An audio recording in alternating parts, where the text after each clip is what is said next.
दोस्तों, मैं अर्जुन सिंह स्वागत करता हूं आपका हमारे YouTube चैनल की आप सक्सेस जीवनी में। इसमें हम लोग आज चर्चा करेंगे आधुनिक भारत। और इसमें जो इसके पहले हमने वीडियो बताया था, इसमें आपको बताया था यूरोपीय कंपनियों का भारत आगमन। और उन यूरोपीय कंपनियों के भारत आगमन से वही दूसरी श्रृंखला है, मतलब इसका सेकेंड वीडियो होगा ये, जिसमें हम आपको बताएंगे पुर्तगाली कंपनियों का भारत आगमन। पुर्तगाली कौन कौन से पुर्तगाली आए, गवर्नर आए, उन्होंने कौन कौन से बन करके भारत में आते हैं और शासन करने के लिए उनकी क्या पद्धति रहती है, क्या स्ट्रेटेजी रहती है, उसको समझने का प्रयास करते हैं। कुल कितने गवर्नर आए हैं और कौन से किस गवर्नर ने क्या क्या कार्य किए हैं, उसको भी समझने का प्रयास करते हैं। ठीक है, तो देखते हैं पुर्तगालियों का भारत आगमन। ये सेकेंड पार्ट होगा, अर्थात भाग 2 पार्ट 2।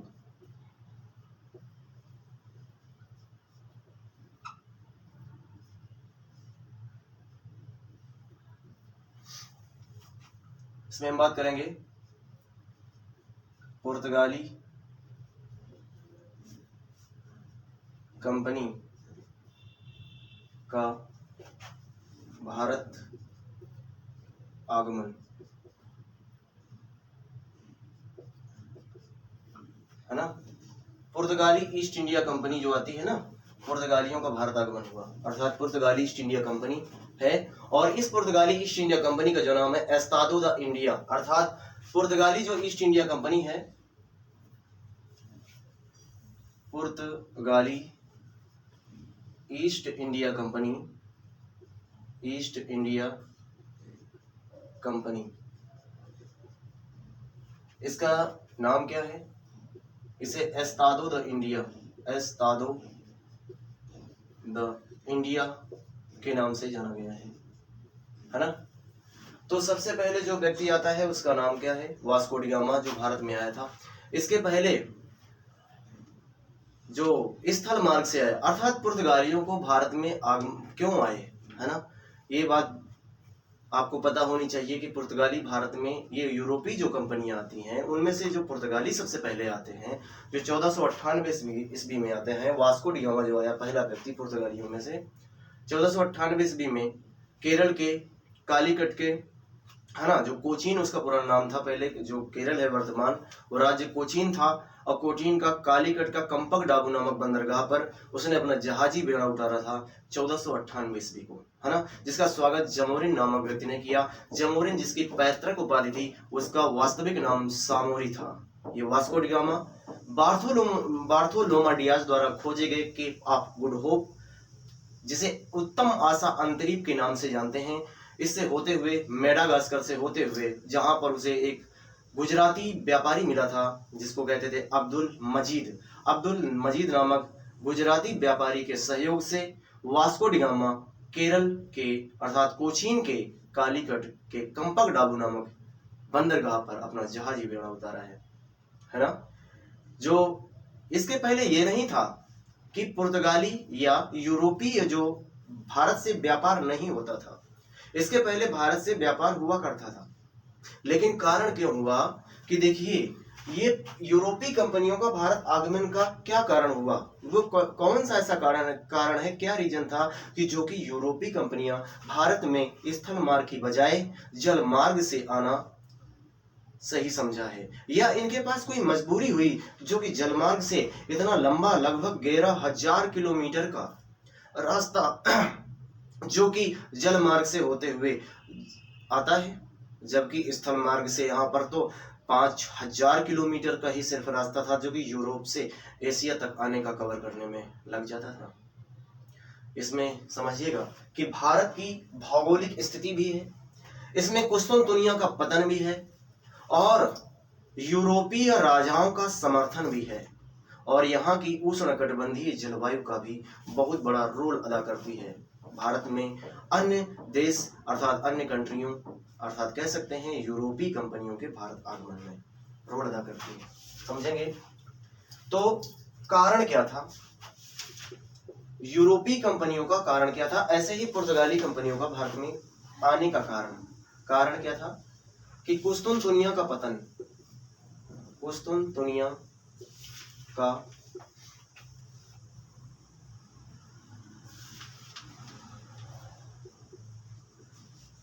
कुस्तुनतुनिया का पतन। यूरोप में आया पुनर्जागरण। यूरोप में आया पुनर्जागरण। यूरोपीय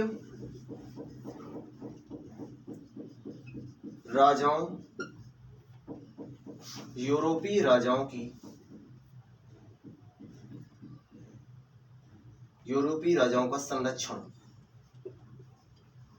संरक्षण मिल गया। ठीक है। भारत की भौगोलिक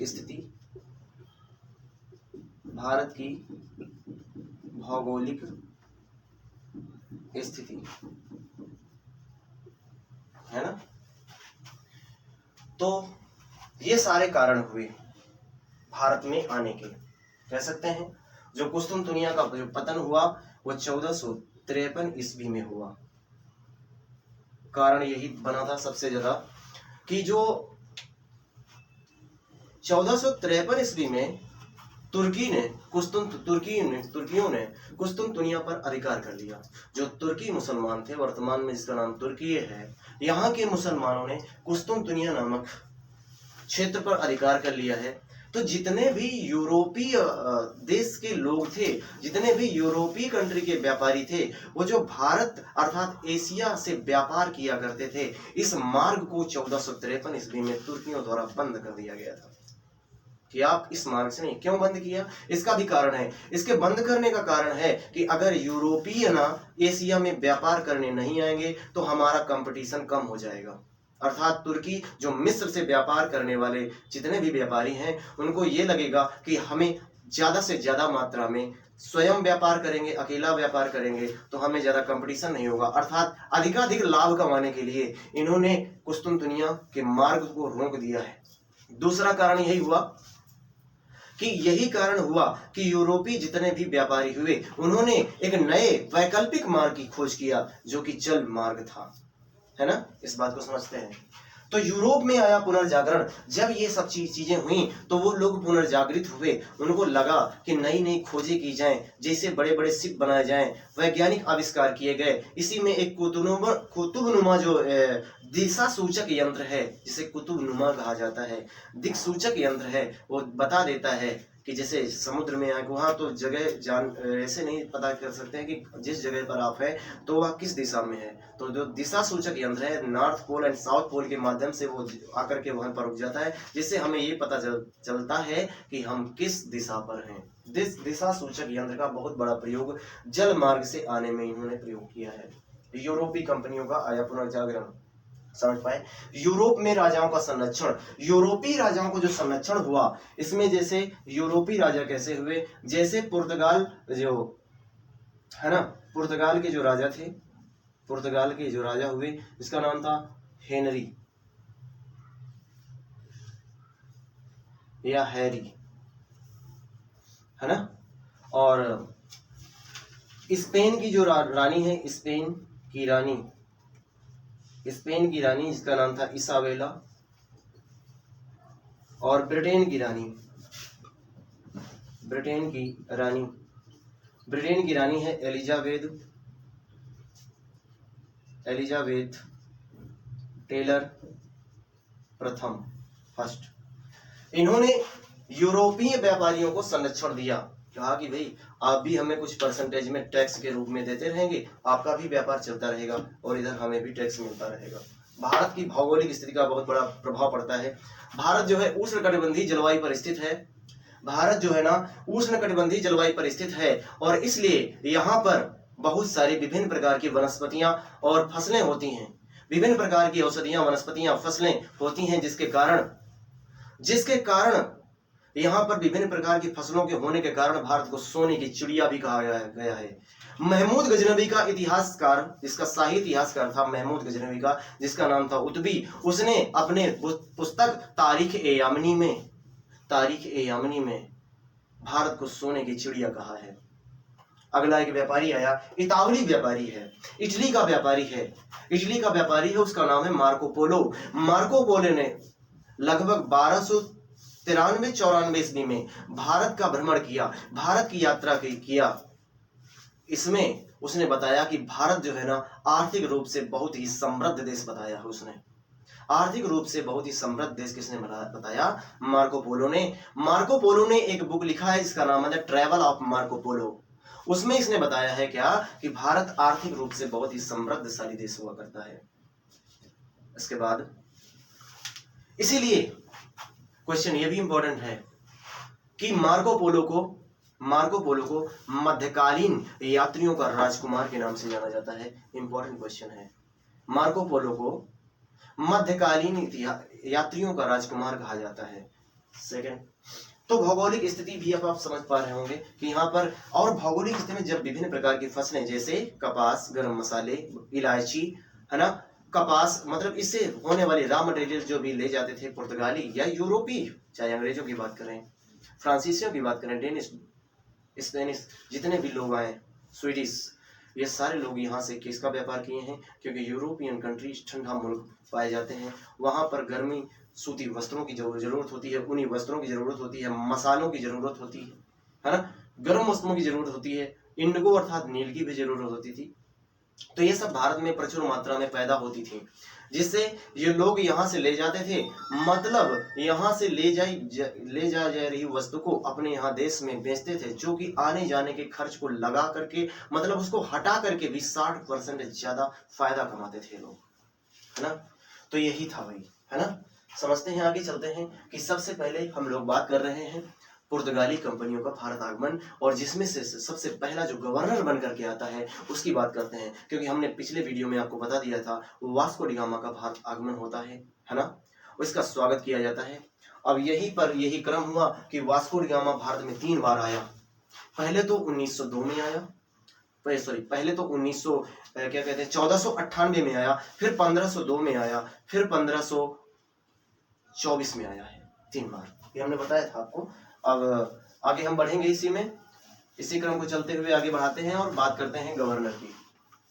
पुर्तगालियों का पहला गवर्नर कौन है? अब देखो, पुर्तगाली स्थापित करना चाहते हैं, मतलब स्थायी व्यापार बनाना चाहते हैं, इसलिए इन्होंने सबसे पहला गवर्नर पुर्तगाली कंपनियों का, मतलब पुर्तगाली गवर्नर, पहला गवर्नर है पुर्तगाली गवर्नर।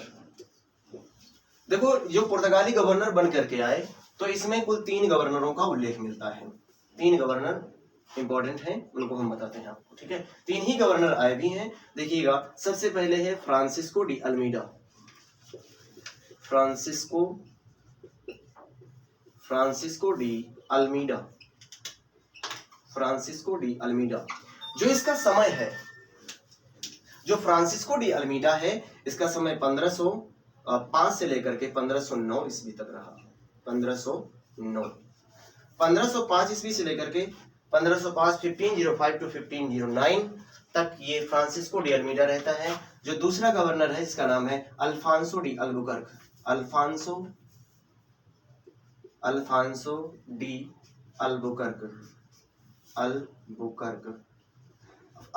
डी अल्बुकर्क ये दूसरा गवर्नर है ना। और ये इसका जो समय है वो 1509 से लेकर के 1515 तक रहता है। इसके बाद अन्य गवर्नर आया, इसका नाम है Nuno da Cunha. Nuno da जो कुन्हा का समय है वो 1529 से लेकर के 1538 का समय काल है, समझिएगा।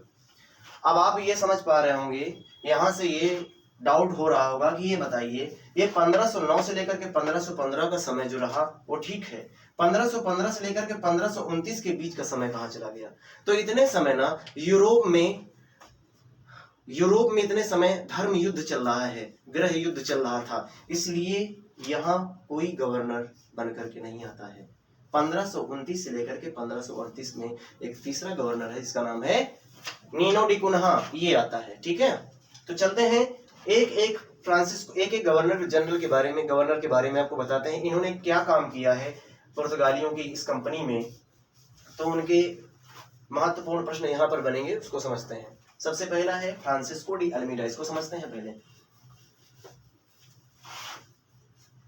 पुर्तगाली गवर्नर में पहले आया कौन? Francisco de Almeida. इसे यह प्रथम गवर्नर है, प्रथम गवर्नर, प्रथम गवर्नर है पुर्तगालियों का, है ना।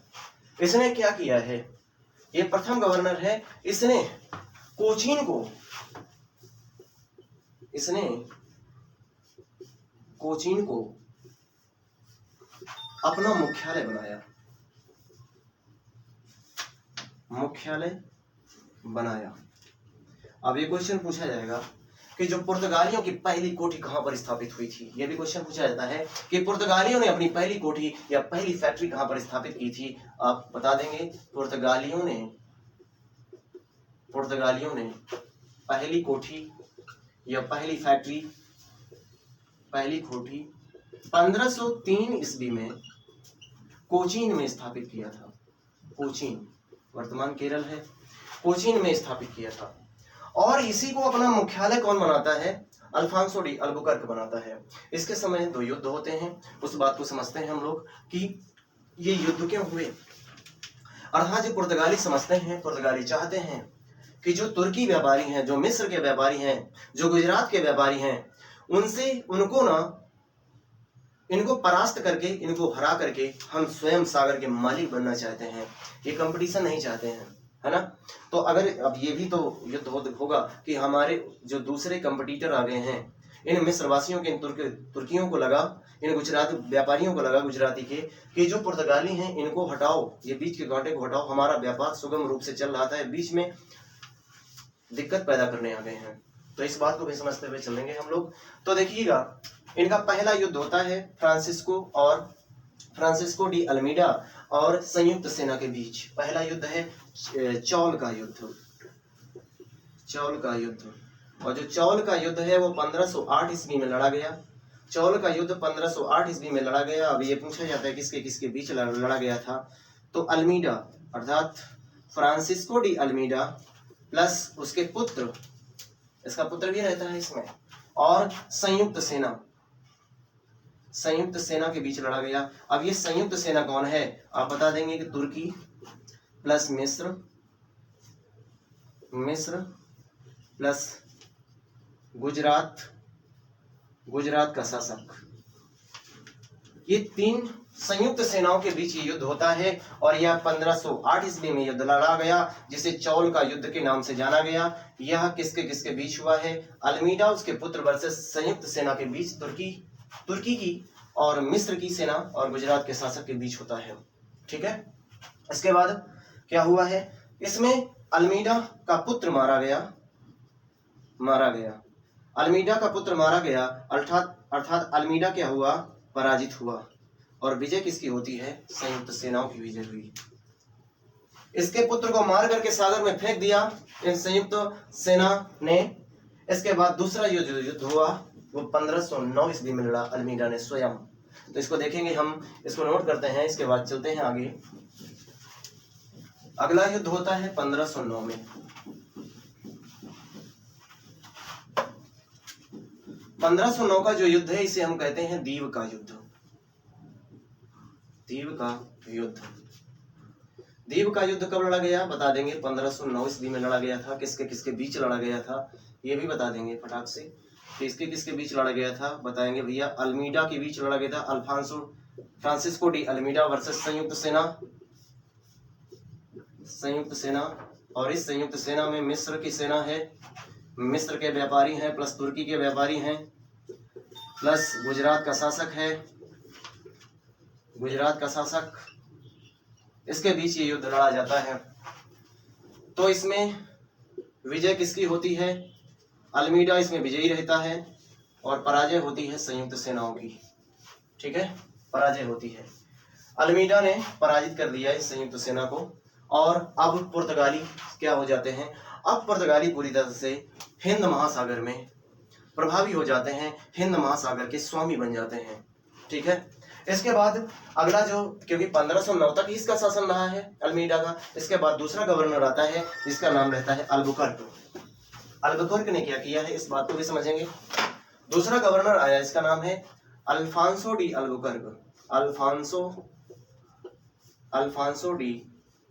अल्बुकर्क। अल्फांसो डी अल्बुकर्क का जो शासन है वो 1509 से लेकर के 1515 तक रहा है। ठीक है, 1515 से लेकर के 1509 से लेकर 1515 तक रहा है। ठीक है, ये दूसरा गवर्नर जनरल है अल्फांसो डी अल्बुकर्क, है ना। इसने ब्लू वाटर पॉलिसी को लॉन्च किया। Blue water policy, blue water policy को लॉन्च करने वाला जो व्यक्ति है, शांत जल की नीति है, ब्लू वाटर पॉलिसी को लॉन्च करता है। इसने स्थायी आबादी बसाई, स्थायी आबादी बसाई इसकी पुर्तगालियों की। इसने स्थायी आबादी बसाई पुर्तगालियों की, पुर्तगाली कह रहे थे। इसने स्थायी आबादी बसाना चाहा था कि पुर्तगाली जो सैनिक हैं हमारे साथ आए हुए हैं, क्योंकि अपने साथ महिलाओं को, स्त्रियों को लेकर के नहीं आए थे। ये चाहते हैं कि पुर्तगाली जो भी है ना, स्थायी निवास यहीं पर बनाना शुरू कर दें। इसलिए अल्बुकर्क ऐसा गवर्नर है जिसने मतलब पुर्तगालियों से कहा कि उनको प्रोत्साहित किया और भारतीय महिलाओं से विवाह करने के लिए प्रोत्साहित करता है। कहता है दबा के बच्चे पैदा करो, अपने आबादी को बढ़ाओ, है ना। तो इस तरीके से आबादी को बढ़ाना भी चाहता है, पुर्तगाली आबादी को बढ़ाना चाहता है। इसलिए इसने कहा है कि दबा के भैया बच्चे पैदा करोगे और आबादी बढ़ाओगे। और यही ऐसा व्यक्ति है, क्वेश्चन इंपॉर्टेंट है, सती प्रथा का अंत करने वाला, सती प्रथा पर रोक लगाने वाला प्रथम व्यक्ति है। सती प्रथा पर रोक किसने लगाया था, तो आप बता देंगे। सती प्रथा पर रोक लगाने वाला पहला जो दूसरा पुर्तगाली गवर्नर, इसका नाम है अल्बुकर्क, है ना। तो इसने और क्या किया है, इसने बीजापुर के शासक,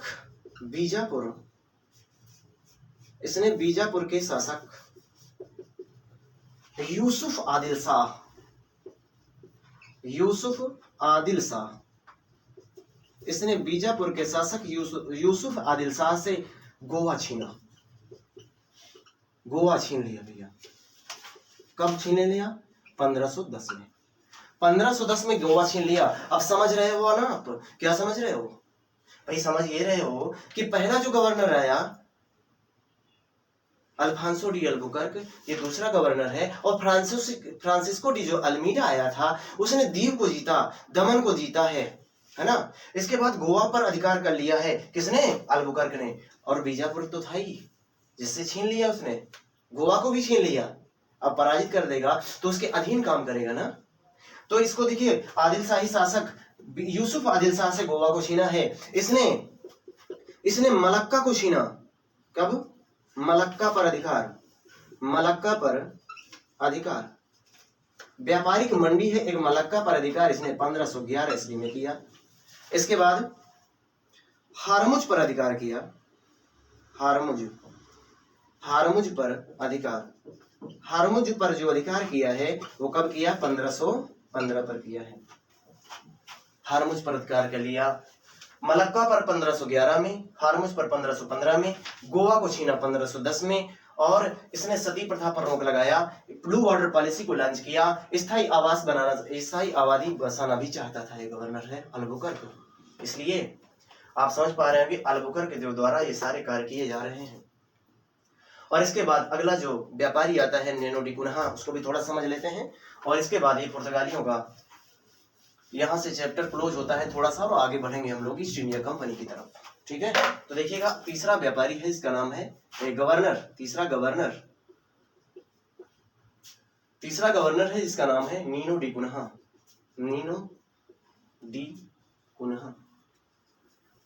ये समय है 1529 का और 1529 से लेकर के 38 का, है ना। इसके समय क्या हुआ है, इसने जो अपने, क्योंकि इसने विस्तार करना और मतलब इसने विस्तार की